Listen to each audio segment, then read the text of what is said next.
दोस्तों आज की इस वीडियो में हम कक्षा 10वीं विषय विज्ञान साइंस का मासिक परीक्षा जो टेस्ट हमारा अक्टूबर माह का है, इस पेपर का फुल सॉल्यूशन हम देखने वाले हैं, समझने वाले हैं। चलिए स्टार्ट कर लेते हैं।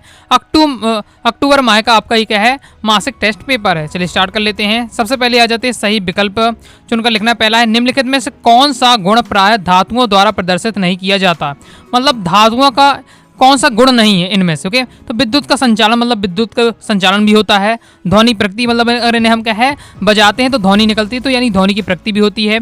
और तन्यता का गुण भी होता है। चमकहीनता है, ये दोस्तों नहीं होती, तो ये इसका राइट आंसर क्या हो जाएगा आपका, 7 नंबर का चमकहीनता हो जाएगा। नेक्स्ट है वायु में अधिक समय तक खुला छोड़ जाने पर चांदी की वस्तुएं काली पड़ जाती हैं, यह निम्नलिखित के बनने के कारण होता है। तो सिल्वर सल्फाइड इसका राइट आंसर हो जाएगा। सिल्वर सल्फाइड के कारण क्या हो जाता है, जो चांदी की जो वस्तुएं हैं वो काली पड़ जाती हैं। नेक्स्ट है खाना बनाते समय यदि बर्तन की तली बाहर से काली हो जाती है तो इसका मतलब है राइट आंसर हो जाएगा दोस्तों आपका 12 नंबर का, कि ईंधन पूरी तरह से नहीं जल रहा है। आगे देख लेते हैं। आगे नेक्स्ट दोस्तों हमारा चौथा ऑब्जेक्टिव है समायोवी के यौगिकों के लिए कौन सा कथन सही नहीं है। तो इसका दोस्तों आपका राइट आंसर हो जाएगा कि उनके समान संरचना सूत्र। ओके, अब दोस्तों हम देखेंगे रिक्त स्थान की पूर्ति कीजिए। इसमें दोस्तों हमारा पहला है यदि पराग कणों का स्थानांतरण उसी पुष्प की वर्तिका पर होता है तो यह प्रक्रिया कहलाती है। तो यह प्रक्रिया हमारी क्या कहलाती है, स्वपरागण कहलाती है। ओके, अगर परागकण क्या है उसी पुष्प की वर्तिकाग्र में तो स्वपरागण, और दूसरे पुष्प पे रहता है तो आपका परपरागण रहता है। लेकिन इसमें पहले में आपका क्या है उसी पुष्प की वर्तिकाग्र में कहा जा रहा है, इसलिए इसका राइट आंसर क्या हो जाएगा, स्वपरागण। आगे मैं आपको लिखित रूप में आंसर दिखा दूंगा तो आपको क्या अच्छे से आपका तैयार हो जाएगा। नेक्स्ट है जब पुष्प के में पुंकेसर अथवा स्त्री केसर में से कोई एक जनांग उपस्थित होता है तो पुष्प डेड्रेस कहलाते हैं, तो क्या है एक लिंगी कहलाते हैं। नेक्स्ट है भ्रूण को मां के रुधिर से पोषण डेड्रेस नामक संरचना से प्राप्त होता है, प्लेसेंटा इसका राइट आंसर हो जाएगा। प्लेसेंटा इंग्लिश में कहते हैं, हिंदी में अपरा कहते हैं। आगे अब दोस्तों हम देखेंगे एक शब्द एक वाक्य में उत्तर। पहला एक्वारेंजिया में सांद्र हाइड्रोक्लोरिक अम्ल एवं सांद्र नाइट्रिक अम्ल का मिश्रण किस अनुपात में होता है। तो ये अनुपात होता है 3:1 के अनुपात में। ओके, आगे नेक्स्ट है मतलब 3 अनुपात में रहता है आपका हाइड्रोक्लोरिक अम्ल, 1 अनुपात में रहता है आपका सांद्र नाइट्रिक अम्ल। नेक्स्ट है किस धातु को छोड़कर अन्य सभी धातुएं कमरे के तापमान पर ठोस अवस्था में पाई जाती हैं। तो राइट आंसर हो जाए दोस्तों आपका पारा। पारा क्या है आपका जो द्रव धातु है, बाकी सभी क्या है ठोस अवस्था में पाई जाती है। आगे नेक्स्ट हमारे क्वेश्चन है कि भौतिक गुणों के आधार पर हमें क्या है धातु और धातु में अंतर देना है, फिर रासायनिक गुणों के आधार पर हमें क्या है धातु और धातु में अंतर देना है। ओके, इसे देख लेते हैं। चलिए मैं आपको उनके आंसर बता देता हूँ क्रम से। तो पहले आपकी ये ऑब्जेक्टिव पहले प्रश्न क्रमांक पहले का उत्तर है। ओके, क्रम से तो आप इन्हें नोट डाउन कर सकते हैं और तैयार कर लीजिएगा। नेक्स्ट हमारा है क्या है रेगिस्तान की पूर्ति में पहले में स्वपरागण एक लिंगी हो जाएगा, तीसरे का राइट आंसर प्लेसेंटा।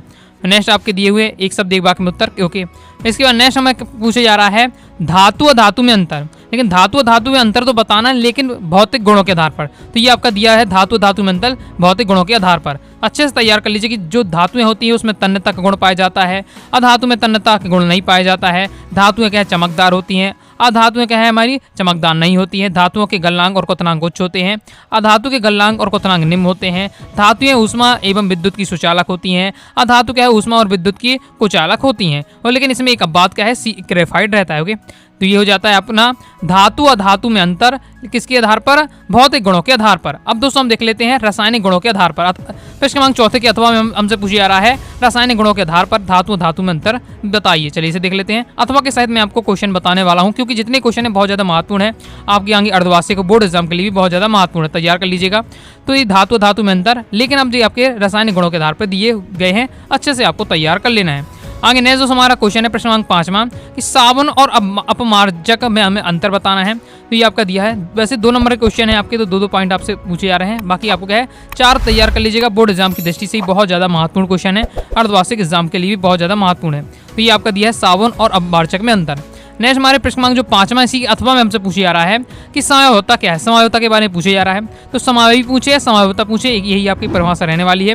जब एक ही अणु सूत्र द्वारा 2 या 2 से अधिक कार्बनिक यौगिक प्रदर्शित किए जाते हैं तो वे कार्बनिक यौगिक समायोगी यौगिक तथा उनका यह गुण क्या है समायोता कहलाता है। तो ये आपकी दी हुई समायोता की परिभाषा तैयार कर लीजिएगा। आगे नेक्स्ट देख लेते हैं। नेक्स्ट हमारा क्या जाता है प्रश्न क्रमांक 6वां देख लेते हैं क्या पूछा जाता है।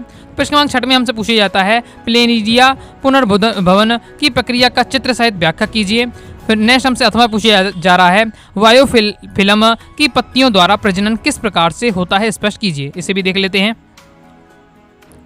तो ये दोस्तों आपका दिया हुआ है प्रश्न क्रमांक 6 का उत्तर। तो पुनर्भोधर आपको बताना है, इस प्रकार से दिया है पुनर्जनन। इसका डायग्राम इसका मेन रहने वाला, तो ये आपका डायग्राम रहने वाला है, प्लेन एरिया में पूछा जा रहा है। ओके, इसके बाद प्रश्न क्रमांक 6 के अथवा में हमसे इस प्रकार से दिया हुआ है वायोफिलिक के बारे में, तो ये आपका इसका तैयार कर लीजिएगा। ये डायग्राम ये आपका दिया हुआ है। आगे देख लेते हैं। आगे दोस्तों हमारा क्या है, प्रश्न क्रमांक 7 में आ जाता है। प्रश्न क्रमांक 7 में हमारा लास्ट प्रश्न है, जिसमें हमसे पूछा जा रहा है लैंगिक जनन और अलैंगिक जनन में अंतर। ये दिया हुआ है, बहुत ज़्यादा इंपॉर्टेंट है, बोर्ड एग्जाम की दृष्टि से तैयार अच्छे से करिएगा। ओके, लैंगिक जनन और अलैंगिक जनन में अंतर। और प्रश्न क्रमांक 7 के अथवा हमसे पूछा जा रहा है मादा जनन तंत्र का नामांकित चित्र, तो ये आपका दिया हुआ है। तो इसको भी यह है, अच्छे से आपको प्रैक्टिस कर लीजिएगा, ये बहुत ज़्यादा महत्वपूर्ण है। तो ये हमारा क्या कंप्लीट हो जाता है, स्क्रीनशॉट लीजिए, अच्छे से आपको इसकी प्रैक्टिस कर लेना है। तो इस प्रकार से दोस्तों मैंने आपको कहा है ये आपका अक्टूबर माह का जो मासिक टेस्ट पेपर था विज्ञान का, हमने क्या कंप्लीट कर लिया है। आगे किस सब्जेक्ट के आपको चाहिए सॉल्यूशन कमेंट बॉक्स में जरूर बताइएगा। वीडियो दोस्तों पसंद आए वीडियो लाइक कर दीजिएगा। साथ ही में क्या है इंपॉर्टेंट क्वेश्चन आंसर की सीरीज स्टार्ट की है, तो आप क्या है चैनल पर जाकर क्रम से क्या है वीडियो देखकर आप तैयारी कर सकते हैं। ओके, तो टेलीग्राम चैनल व्हाट्सअप चैनल को ज्वाइन कर लीजिएगा। मिलते हैं नेक्स्ट वीडियो में, तब तक के लिए बाय बाय।